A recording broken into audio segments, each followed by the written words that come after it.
ये कहानी है एक ऐसे इंसान की जिसने जिंदगी भर भूत, स्पिरिट्स और अंधेरे के सच को समझने की कोशिश की, पर आखिर में वही अंधेरा उसे निगल गया।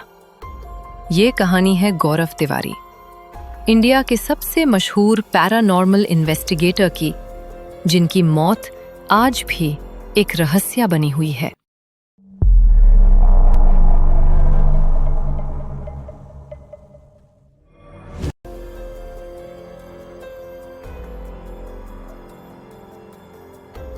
एक नॉर्मल लड़के की तरह उनके सपने थे पायलट बनने के, और उन्होंने अपने सपने को सच भी कर दिखाया। वो एक कमर्शियल पायलट थे। लेकिन एक दिन उनके साथ कुछ ऐसा हुआ जिसे वो अनएक्सप्लेन्ड प्रेजेंस कहते थे। एक ऐसी महसूसत जैसे कोई उनके आसपास हो पर दिखे नहीं। उस दिन के बाद गौरव ने डिसाइड किया वो पैरानॉर्मल वर्ल्ड के पीछे का सच समझेंगे, साइंस और लॉजिक के साथ।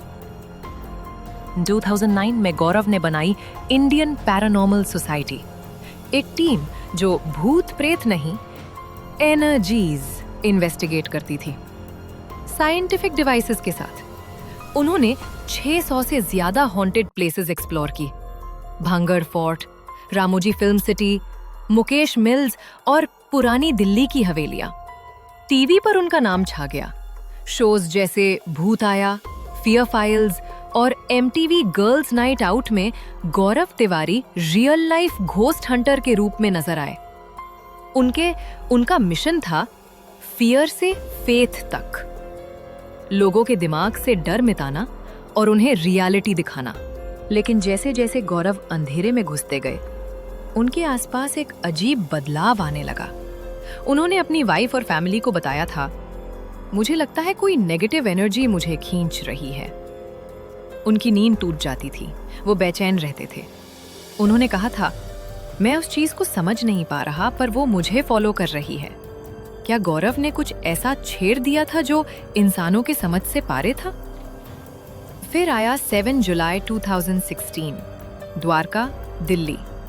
सुबह के करीब 11 बजे गौरव तिवारी के घर का बाथरूम अंदर से लॉक था।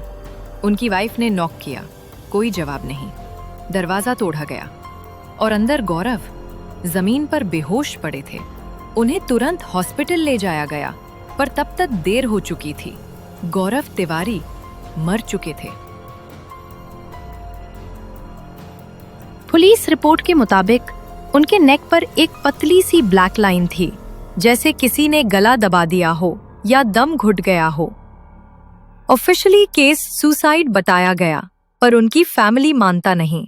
उनकी वाइफ ने कहा, उसने कुछ दिन पहले कहा था, मुझे लगता है कोई मुझे खींच रहा है, कोई शैडो मेरे आसपास है।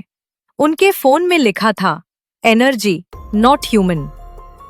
एक पैरानॉर्मल इन्वेस्टिगेटर जो रोज मौत और अंधेरे से खेलता था, क्या आखिर में वो खुद उसी का शिकार बन गया?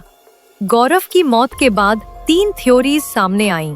पैरानॉर्मल थ्योरी, क्या किसी स्पिरिट ने उन्हें अपने साथ ले लिया? साइकोलॉजिकल थ्योरी, शायद वो डिप्रेशन में थे, अंधेरे में जीने के स्ट्रेस से। मर्डर थ्योरी, या फिर उनके पास कुछ ऐसी बातें थी जो किसी को पसंद नहीं आईं। लेकिन आज तक किसी भी थ्योरी का प्रूफ नहीं मिला। गौरव तिवारी जैसे लोग एक ही बार पैदा होते हैं, जो सच के लिए अंधेरे तक चले जाते हैं। उन्होंने कहा था, fear is nothing but misunderstanding of reality। पर शायद अब वो खुद उस मिसअंडरस्टैंडिंग का हिस्सा बन चुके हैं। आपको क्या लगता है, गौरव तिवारी की मौत एक एक्सीडेंट थी या कुछ पैरानॉर्मल? कमेंट्स में जरूर लिखिए। और अगर आप भी सच और अंधेरे की कहानियां पसंद करते हैं, तो मिडनाइट जंक्शन को सब्सक्राइब करना मत भूलिए।